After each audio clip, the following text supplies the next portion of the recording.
जय येशू. जय जय येशू. आज आपण प्रेषितांची कृत्य 12वा अध्याय हा अभ्यास करणार आहोत. तत्पूर्वी आपण प्रार्थना करूया. प्रभू येशू, पुन्हा एक बार आम्ही तुझ्या पायाजवळ येतो आणि तुझं वचन ऐकण्याकरिता तू आमच्या कानांना उघडावस म्हणून आम्ही प्रार्थना करतो. तू आमच्याशी बोल बोल. तुझे दास आणि दासी ऐकत आहेत. प्रभू येशूच्या नावात मागतो, आमेन. मागील 11व्या अध्यायामध्ये आम्ही पाहिलं की बर्नबा यांची सेवा अंतुकियामध्ये आणि मग पावलाला तार्समधून तिथं आणणे आणि मग ते यरुशलेमेत येणे इथपर्यंत आपण पाहिलं होतं. आज प्रेषितांची कृत्य 12वा अध्याय हा आम्ही पाहणार आहोत, जिथं मोठा चमत्कार पुन्हा पेत्राच्या जीवनात घडल्याचं आम्ही चित्र पाहतो. चमत्कारासाठी जागृत राहा. तुमचा चमत्कार तुमच्याकडे येत आहे. चमत्कार प्रभूकडून येतो. माग आम्ही पाहिलं की जिथं जिथं प्रभूची सेवा झाली तिथं तिथं सैतान मोठ्या वेगानं ते काम उद्ध्वस्त करण्याकरिता प्रयत्न करीत राहिला, परंतु ते उलट झालं. उलट पक्षी ते काम जास्त प्रमाणात वाढू लागलं. आज या ठिकाणं पेत्राचा पुन्हा छळ होत आहे आणि स्तोत्रसंहिता 34, 15, 16 ही वचनं आणि 19 वचन मी तुमच्यासमोर वाचत आहे. स्तोत्रसंहिता 34. परमेश्वराचे नेत्र नीतिमानाकडे असतात, त्याचे कान त्याच्या हाकेकडे असतात. वाईट करणाऱ्यांची आठवण सुद्धा पृथ्वीवर राहू नये म्हणून परमेश्वर त्यांना विनमुख होतो. 19 वचन महत्वाचं वचन आहे. नीतिमानाला फार कष्ट होतात तरी परमेश्वर त्या सर्वातून त्याला सोडवतो. 1 पेत्र 3 अध्याय आणि 12 वचन. कारण परमेश्वराचे नेत्र नीतिमानावर असतात व त्याचे कान त्याच्या विनंतीकडे असतात, तरी वाईट करणाऱ्यावर परमेश्वराची करडी नजर असते. परमेश्वराचे नेत्र नीतिमानावर असतात. नीतिमान कोण? जे प्रभूवर ज्यांनी विश्वास ठेवलाय, प्रभू येशूच्या रक्तानं जे धुतले गेलेत, ज्यांना परमेश्वरानं तारणाची नवी वस्त्र परिधान केलेत, ते नीतिमान. त्यांच्याकडं प्रभूचं लक्ष असतं. बऱ्याच वेळेस संकटात आम्ही हा विचार करतो की प्रभू कुठे आहे आणि तो आम्हाला मदत का नाही करत. या वेळेस आम्हाला मदत करणारा कोण? स्तेफनाला धोंडमार होत असताना आम्ही पाहिलं की एका सुवार्तिकाला प्रश्न विचारण्यात आला की प्रभूला हे दिसलं नाही का, त्यानं त्याला का नाही थांबवलं.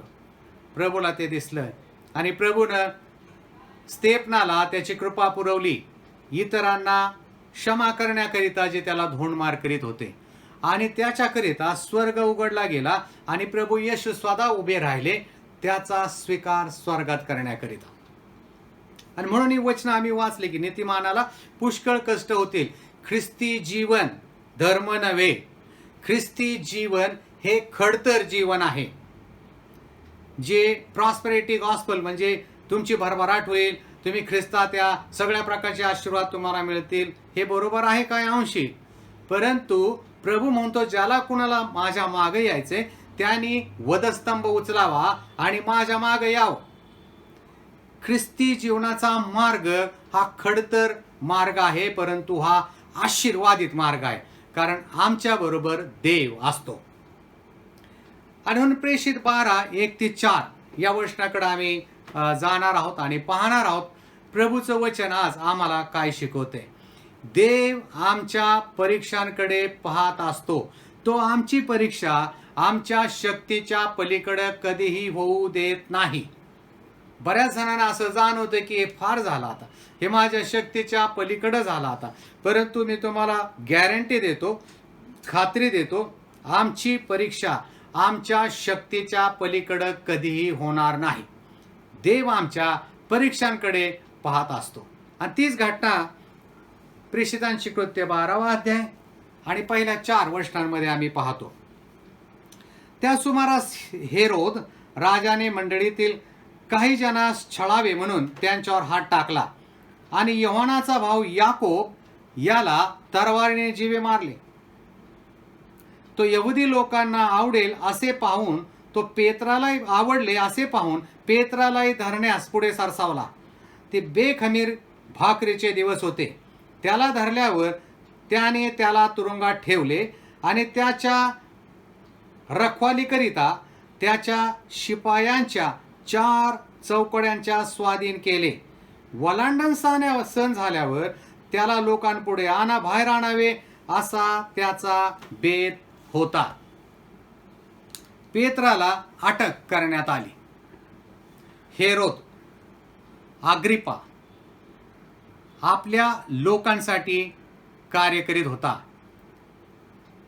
हे प्रभूनं पाहिलं तो काय काम करतो ते, कारण परमेश्वराचे नेत्र सर्वत्र आहेत आणि ते बरे आणि वाईट पाहतात, असं नीतिसूत्रे 15:3 मध्ये आम्ही वाचतो. हा हेरोदाचा नातू होता, ज्याने बेथलेहमच्या मुलांना ठार मारण्याचा आदेश दिला होता. 2 वर्षाखालील मुलांना ठार मारण्याचा आदेश यानं काढला होता. हेरोद अग्रिपाच्या भाच्याने बाप्तिस्मा करणारा योहान यांचा शिरच्छेद केला होता. थोडक्यात योजनाबद्ध खुनी कुटुंब, खून करणार,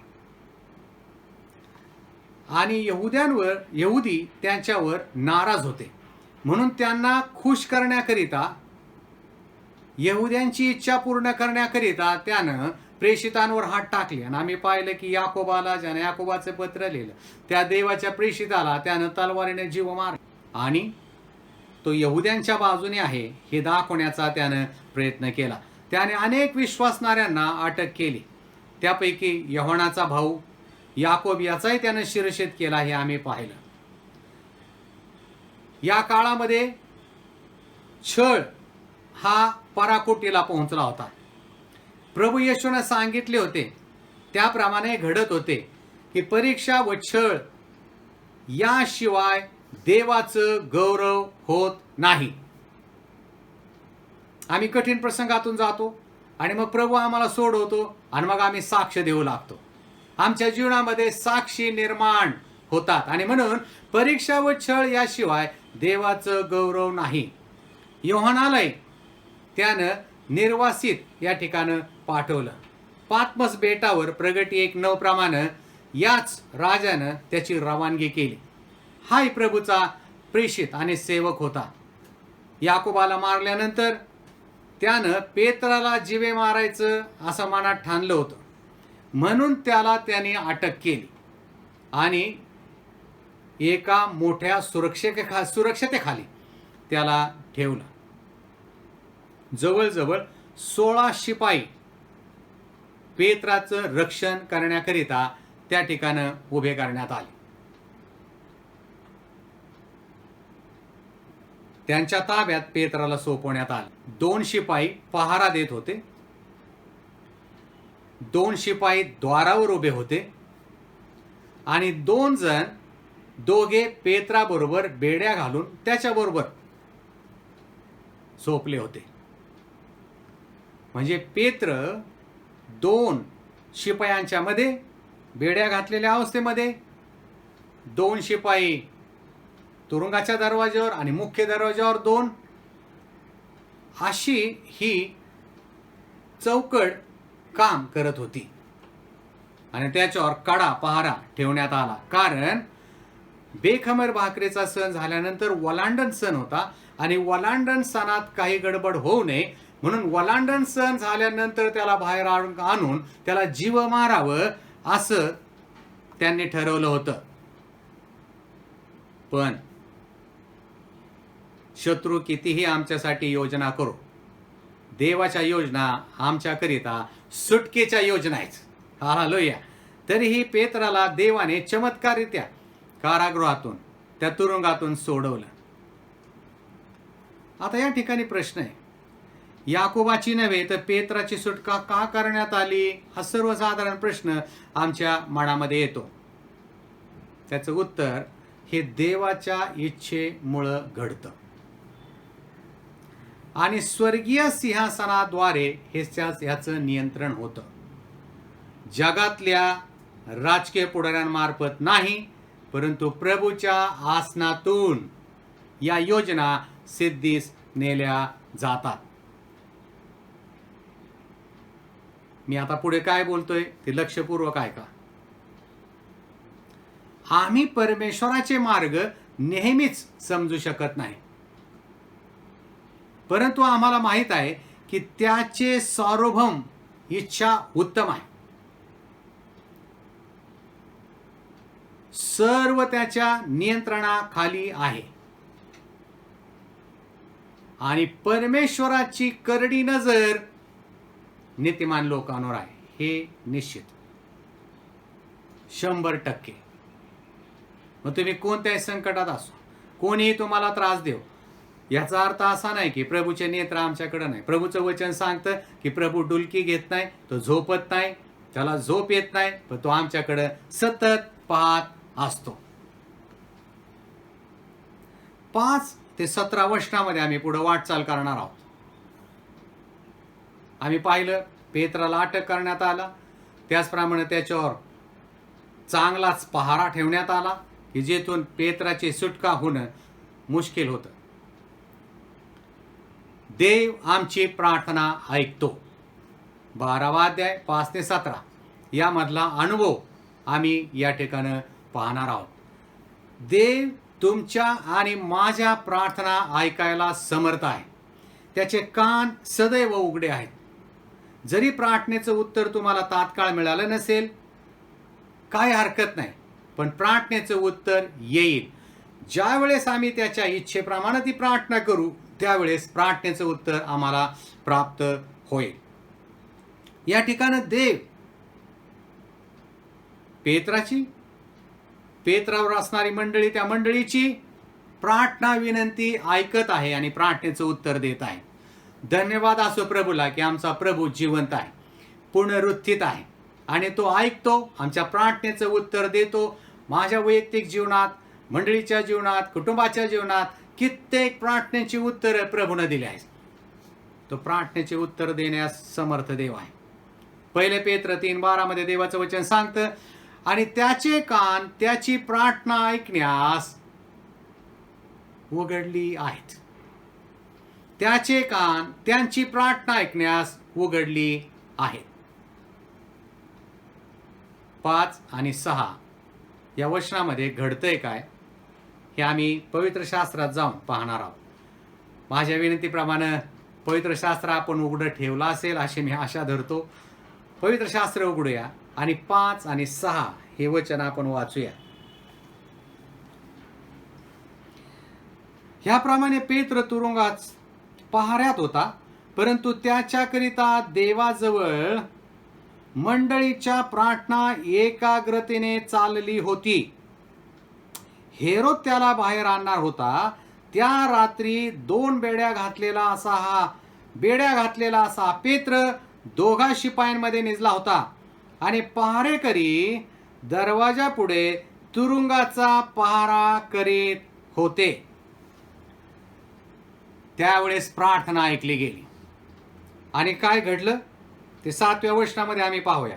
तेव्हा पहा, प्रभूचा दूत त्याच्याजवळ उभा राहिला आणि खोलीत उजेड चकाकला.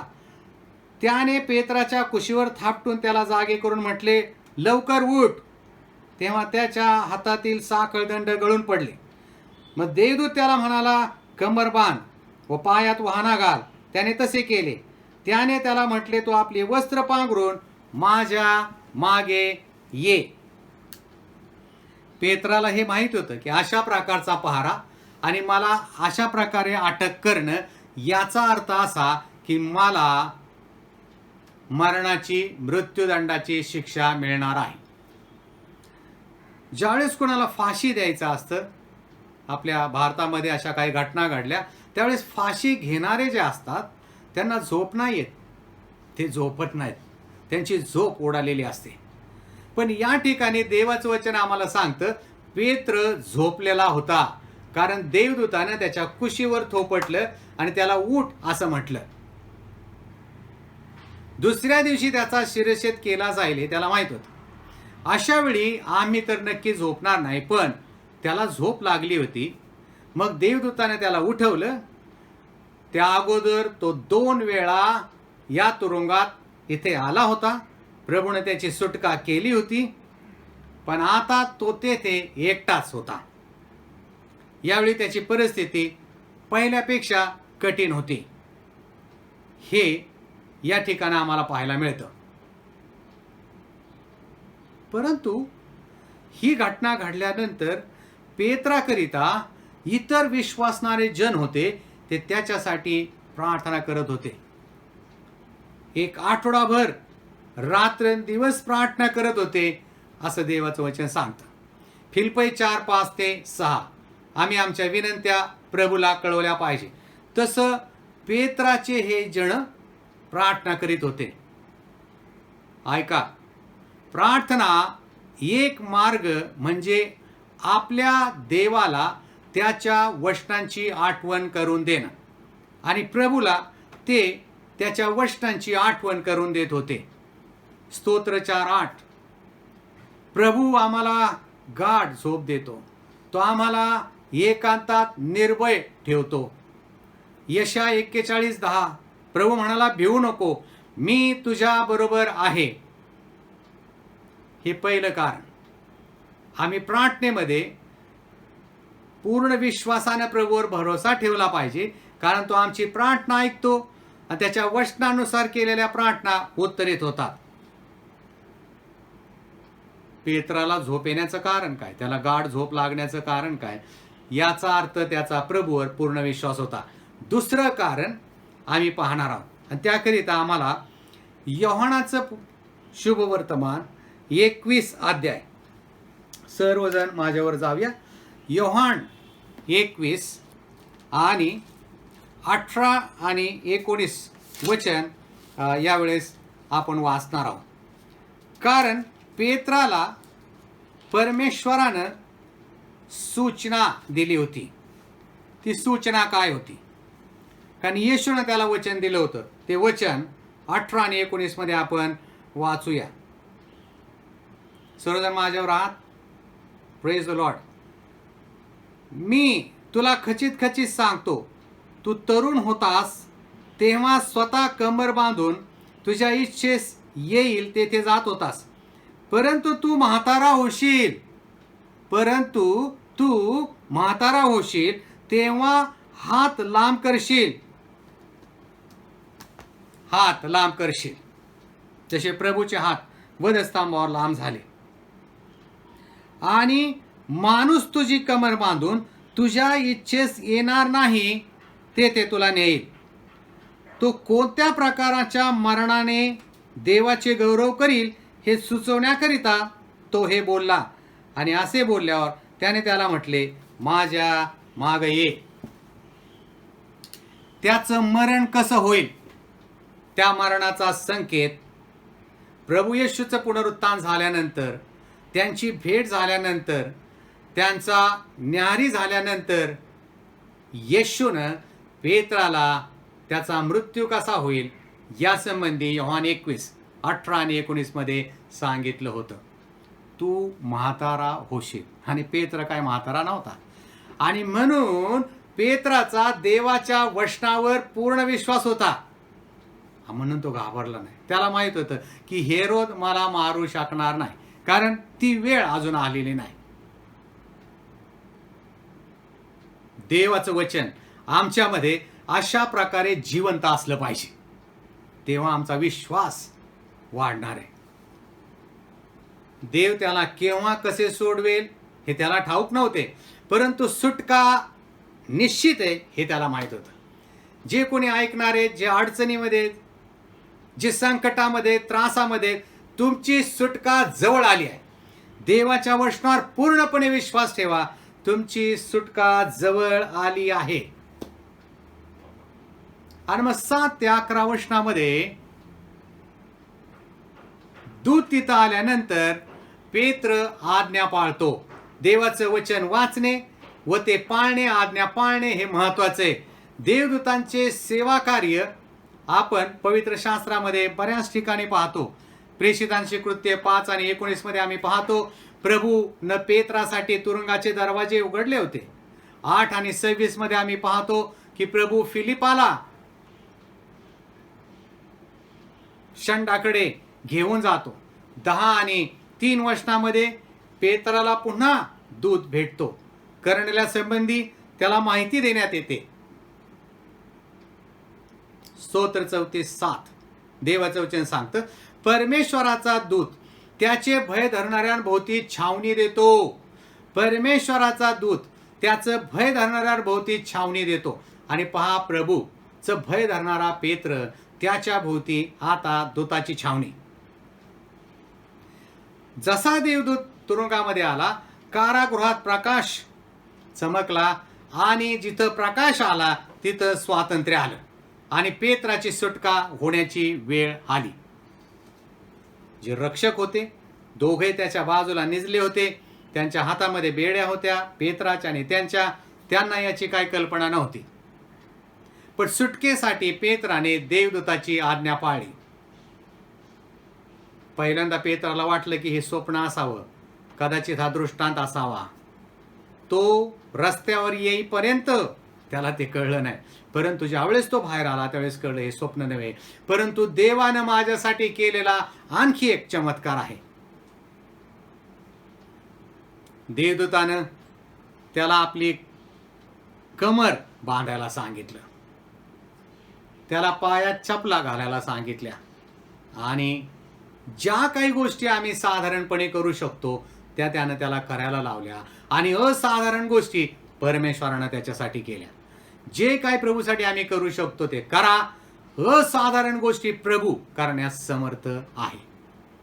आता या ठिकाणी मला असं जाणवलं आत्म्यात की निर्गमाचं पुस्तक 11वा अध्याय आणि 11वं वचन तुम्ही वाचून पहा.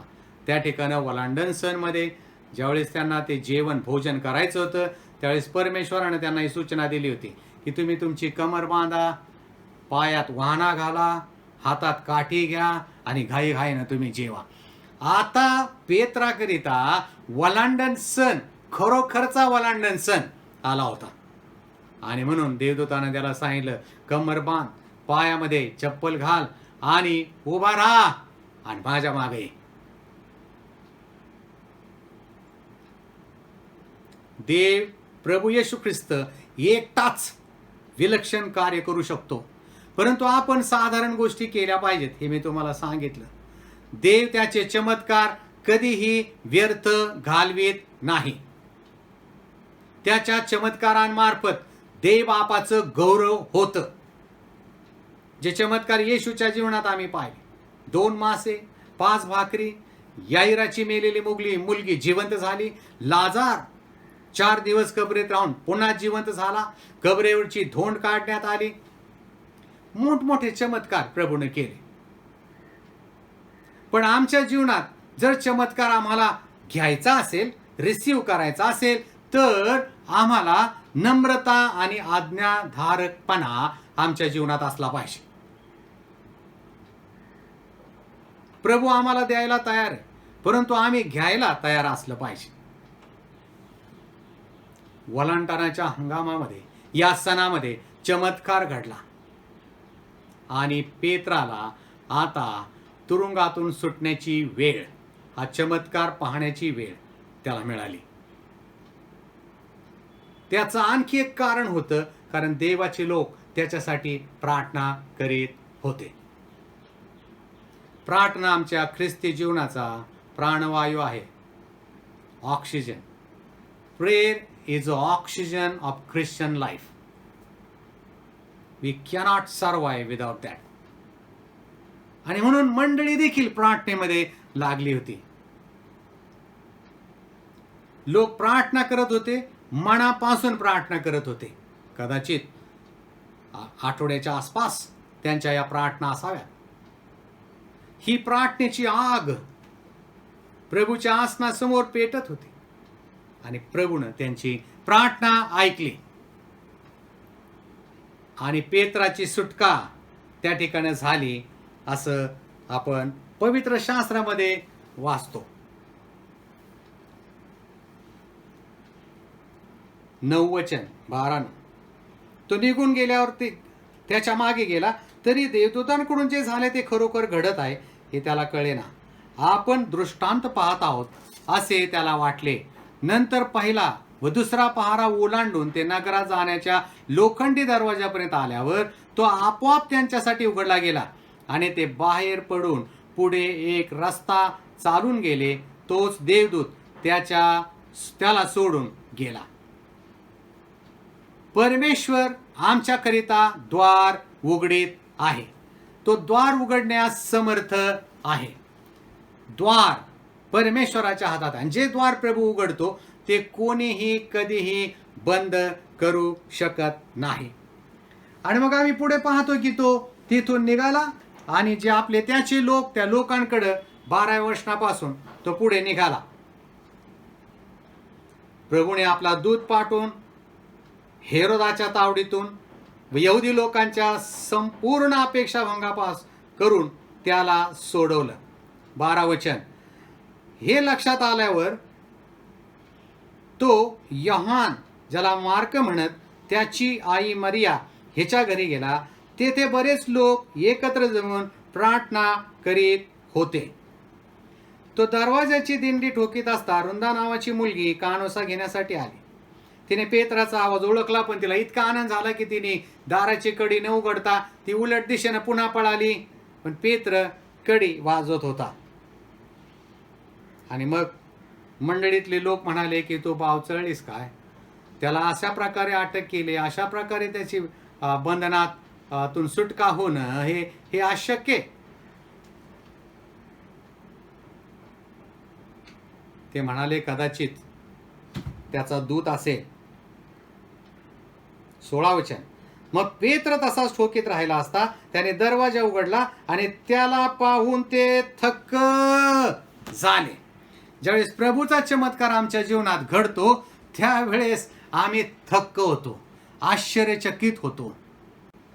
जे प्रियजन आज हे वचन ऐकत आहेत, तुमच्या आणि माझ्या जीवनात परमेश्वर चमत्कार करण्यास समर्थ आहे. पण आम्ही नम्रतेनं, आज्ञाधारकपणे त्याच्या वचनावर पूर्ण विश्वास ठेवला पाहिजे. पेत्राने विश्वास ठेवला. त्याला हे नक्की माहित होतं की ही माझी सध्या मरणाची वेळ नाही. मी म्हातारा झाल्यावर माझ्यावर तो प्रसंग असेल.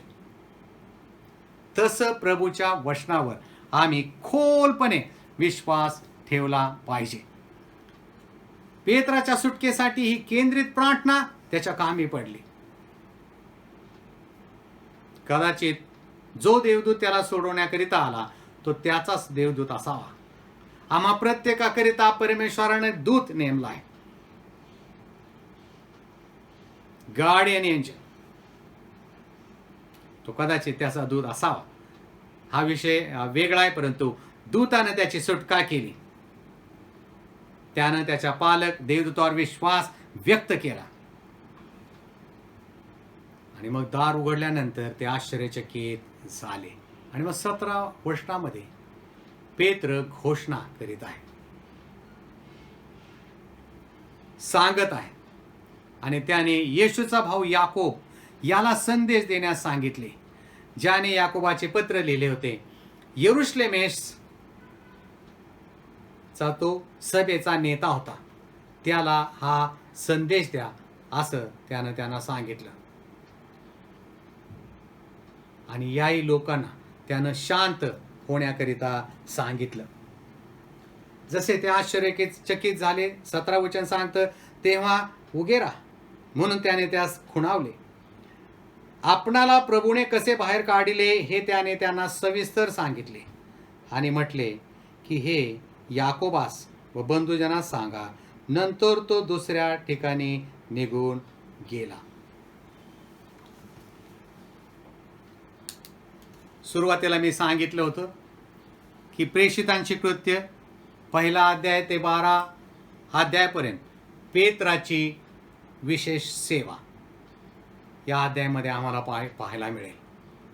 येथून पुढे आम्ही दुसऱ्या देवाच्या सेवकाची सेवा प्रेषितांची कृत्यामध्ये पाहणार आहोत. आणि ती म्हणजे पावलाची सेवा. पावलाच्या मिशनऱ्या फेऱ्या, ज्या 3 फेऱ्या त्यानं केल्या, त्याचं वर्णन आम्ही पाहणार आहोत. परंतु या ठिकाणी पेत्राची सुटका झाली. पेत्र बाहेर आला पण नंतर तो कुठे गेला याची कोणालाच माहिती नव्हती. परंतु करिंथकरास पहिले पत्र 1 अध्याय आणि 12व्या वचनामध्ये आम्ही वाचतो की तो करिंथमध्ये त्याच्या पत्नीबरोबर सेवेसाठी तिथं दिसत आहे. शत्रू आमच्या बाजूनेच आहेत. मराठीमध्ये म्हण आहे, निंदकाचे घर असावे शेजारी. सैतान देवाच्या लोकांना त्रास देण्याकरिता त्यांच्या अवतीभोवतीच उभा असतो. परंतु देव त्यांचा समाचार घेतो. आणि या ठिकाणी पुढच्या वचनांमध्ये आम्ही पाहतो की देव ज्या व्यक्तीनं देवाच्या सेवकांवर हात टाकले किंवा देवाच्या निवडलेल्या सेवकांच्या विरुद्ध ज्यांनी कृती केली त्यांच्याकडं देव पाहण्यास समर्थ आहे. देव आमच्या शत्रूंबरोबर व्यवहार करतो. आणि हे आम्ही पुढे 18 ते 25 या वचनामध्ये पाहतो. 1 पेत्र 3:12 मध्ये देवाचं वचन सांगतं, कारण परमेश्वराची नजर नीतिमानावर असते आणि त्याचे कान त्याच्या प्रार्थनेकडे लक्ष देतात. परंतु जे वाईट गोष्टी करतात त्यांच्याकडे पण परमेश्वराचा चेहरा आहे, त्याचं लक्ष आहे. नीती 11:8 याप्रमाणे प्रभू त्यांच्याकडे पाहतो. पृथ्वीवरील न्यायाधीश करीतात जे बरोबर आहे की नाही हे परमेश्वर पाहत असतो. आणि जे प्रभू करतो ते सर्वश्रेष्ठ आहे. त्यानं केलेल्या चमत्कारानं जे घडतं ते आम्ही यशया 42:8, 48:11 या वचनामध्ये पाहतो. त्या ठिकाणी प्रभू म्हणतो, माझा गौरव मी दुसऱ्या कोणाला देणार नाही. खरंच हेरोद आणि धर्मपुढारी, धर्माचं रक्षण करणारे पेत्रालाही जीव मारण्याकरिता त्यांनी योजना आखली होती. त्यांच्या योजनेनुसार त्यांची अर्धी योजना सफलही झाली होती, कारण पेत्राला अटक करून तुरुंगात ठेवण्यात आलं होतं. परंतु परमेश्वराच्या चमत्कारानं त्याची सुटका दूतानं तुरुंगातून केली. आज जे बंधनात आहेत, जी विविध बंधनं आमच्यावर आहेत, त्या बंधनातून प्रभू येशूच्या नावात, नासुरी येशूच्या नावात आज आमची सुटका आहे, कारण आम्ही देवाचं वचन ऐकत आहोत. पण पेत्राच्या देवानं हेरोदाला 5 दिवसातच ठार मारलं. 5 दिवसाच्या अवधीत काय घडलं हे आम्ही पवित्र शास्त्रातून वाचणार आहोत. लक्षात घ्या, या ठिकाणी आम्ही एक गोष्ट शिकणार आहोत, ती ही की कोणत्याही माणसाला देवासारखं गौरव देण्याचा प्रयत्न करू नका. माणूस देव नाही, परंतु देव माणूस झालाय. आज आम्ही पाहतो विविध ठिकाणं सेवकांना किंवा जे चमत्कार करतात त्यांना देवाचं स्थान देण्याचा प्रयत्न करतात. त्यांचे पाया पडण्याकरिता ते पुढे जातात आणि त्यांना असं वाटतं की हेच देव आहे, यांनीच बरं केलं. नाही नाही नाही, हे नासोरी येशूच्या नावानं बरं झालाय. आणि या ठिकाणी काय घडलं हे आपण वाचूया. प्रेषितांची कृत्य 12वा अध्याय 18 पासून पुढे आम्ही पाहतो की दिवस उगवल्यावर पेत्राचे काय झाले याविषयी शिपायात मोठी खळबळ उडाली. हेरोदाने त्याचा शोध केला असताही शोध लागला नाही, म्हणून त्याने पहारेकरांची चौकशी करून त्यांना ठार मारण्यास हुकूम सोडला. मग तो यहुद्याहून कैसऱ्यात येऊन राहिला. आता काळजीपूर्वक ती वचनं आपण ऐकूया. त्या ठिकाणी आम्हाला स्पष्ट पाहायला मिळेल की हेरोदाचं काय झालं. हेरोद सोरकरांवर रागवला होता, म्हणून ते एकमताने त्याच्याकडे आले व राजाच्या रंगमहालावरील अधिकारी ब्लस्त याला अनुकूल करून घेऊन त्यांनी समेट करण्याची विनंती केली की कारण त्या राजाच्या देशावर त्याच्या देशाचे पोषण होत असे. तर नेमलेल्या दिवशी हेरोद राजवस्त्रे घालून आसनावर बसला आणि जमलेल्या लोकांपुढे भाषण करू लागला. तेव्हा लोक गजर करून बोलले, ही देववाणी आहे, मनुष्याची नव्हे. तर त्याने देवाला गौरव दिले नाही, म्हणून तत्क्षणी प्रभूच्या दूताने त्याच्यावर प्रहार केला हेरोदावर आणि तो किडे पडून मेला. देवाचं वचन काय सांगत आहे? देवाची जागा कुणी घेण्याचा प्रयत्न करू नये. देव त्याचं गौरव कुणाला कधीही देणार नाही. ज्यावेळेस लोक हेरोदाच्या वाणीला देवाची वाणी म्हणू लागले, मी सांगितलं की एक घराणं खुनी होतं, त्यावेळेस परमेश्वराचा दूत त्यानं त्याच्यावर प्रहार केला आणि हा मनुष्य किडे पडून तिथं मेला 5 दिवसात. प्रभू आमच्या शत्रूंकडे पाहत नाही असं नाही. तो न्यायाधीश आहे. तो न्याय करणारा परमेश्वर आहे. हेरोदासारखे लोक सत्याचा विरोध करण्यासाठी आपल्या अधिकाराचा वापर करतात. म्हणून प्राचीन काळच्या इस्रायलाच्या लोकांना त्रास सहन करावा लागला.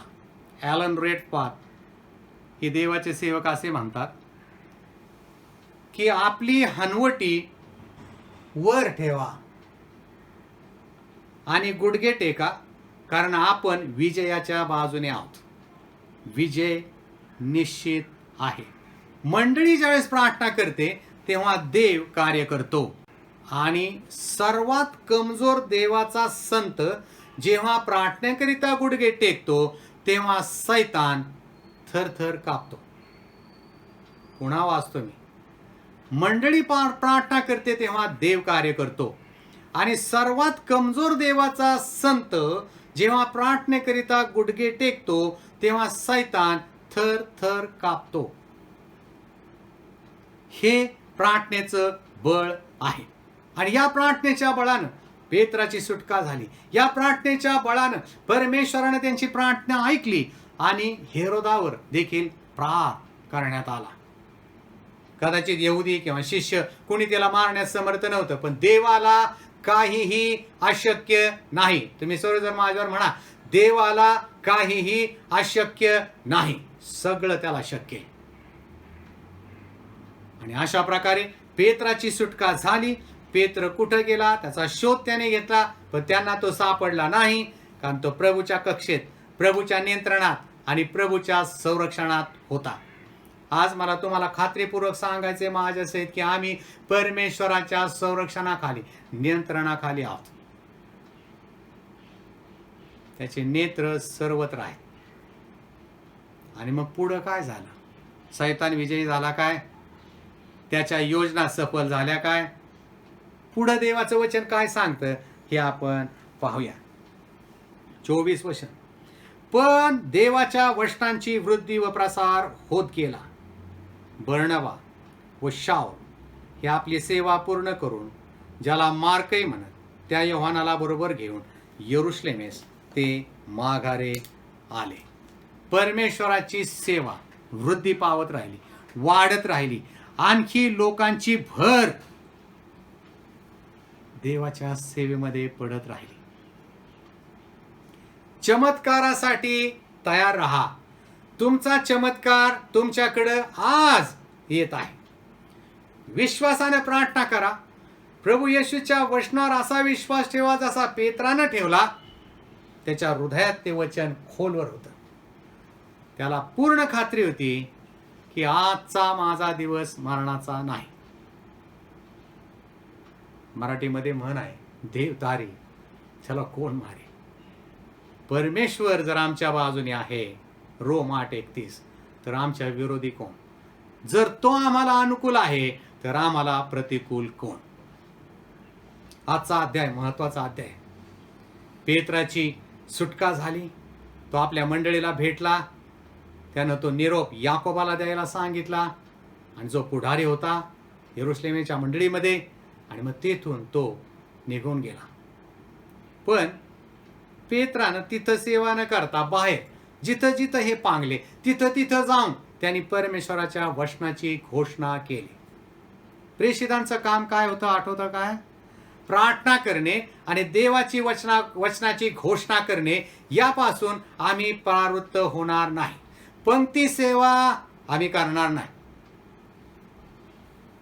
आज प्रभू येशू ख्रिस्त जिवंत पुनरुत्थित देव तुम्हाला आणि मला आमंत्रित करीत आहे की येऊन आम्ही त्याची सेवा करावी. घरात बसून आम्ही प्रार्थना करावी. तुम्ही सर्वजण परमेश्वराच्या दृष्टीनं मौल्यवान आहात. तुम्हा सर्वांना आणि मला त्यानं त्याच्या रक्तानं विकत घेतलाय आणि त्याच्या योग्य योजना आम्हाकरिता तो सिद्धीस नेत आहे. प्रभू येशू ख्रिस्त करो त्याचा हा पवित्र आशीर्वाद, त्याचं संरक्षण आणि चमत्काराचा अनुभव तुमच्या जीवनात तो आजच तुम्हाला देऊ. यावेळेस आपण 1 मिनिट प्रार्थना करूया. प्रभू येशू ख्रिस्ता, तुझ्या वचनाबद्दल आम्ही तुझे आभार मानतो. तुझ्या वचनाद्वारे आम्ही सांगण्यात आले की चमत्काराकरिता तयार असा. तुझी प्रत्येक कृती अद्भुत कृती, तुझा प्रत्येक कार्य आमच्या जीवनामध्ये चमत्कारापेक्षा कमी नाही प्रभू. आणि त्याबद्दल आम्ही तुझे उपकार मानतो. जे ऐकणार आहेत त्या प्रत्येकावर तुझी आज कृपा कर. प्रत्येक जण आपापल्या जीवनात चमत्काराची वाट पाहत असेल प्रभू, आज तुझ्या वचनाच्या सामर्थ्यानं केलेल्या प्रार्थनेनं त्यांना हा अनुभव येऊ दे. प्रभू येशूच्या नावाने प्रार्थना करतो आम्ही, आमेन. प्रियजन हो, पुन्हा माझी विनंती तुम्हाला की जास्तीत जास्त मराठी लोकांपर्यंत हे संदेश पोहोचवा. संदेश म्हणण्यापेक्षा हा अभ्यास, प्रेषितांच्या कृत्याचा अभ्यास पोहोचवा, ज्यानं लोक वचनात बळकट होतील. मला माहिती आहे प्रभू तुम्हाला आशीर्वादित करतोय, मला त्यानं आशीर्वाद केलं आणि इतरांना आशीर्वाद करण्याची संधी आपल्याला प्रभूनं आज तुमच्या हाती दिली आहे. आणि म्हणून तुम्ही सबस्क्राईब करा, ते बेल वाजवा आणि जास्तीत जास्त लोकांना फॉरवर्ड करण्याचा प्रयत्न करा. पुढच्या अध्यायांमध्ये आम्ही जाणार आहोत आणि अतिशय महत्त्वाच्या विभागात आम्ही प्रवेश करणार आहोत प्रेषितांच्या कृत्यामध्ये. पुढचा जो प्रवास आहे 13 अध्यायापासून तो संत पौल यांच्या प्रवास यात्रेचा अभ्यास आहे. आणि 3 प्रवास यात्रा मिशनरी जर्नीज संत पावलाने केल्या, त्याची विस्तृत माहिती नकाशासहित आम्ही पाहणार आहोत आणि त्यातून देव आम्हाला बरंचसं उत्तेजन देणार आहे. आणि म्हणून माझी विनंती की ते पुढचे अध्याय पण वाचा आणि अभ्यास करा वचनाचा, कारण प्रभूने आम्हाला ही संधी आज प्राप्त करून दिली आहे. प्रभू येशू ख्रिस्त करो त्याच्या पवित्र शांतीनं आणि आशीर्वादानं तुम्हाला भरो. जय येशू, जय जय येशू, आमेन.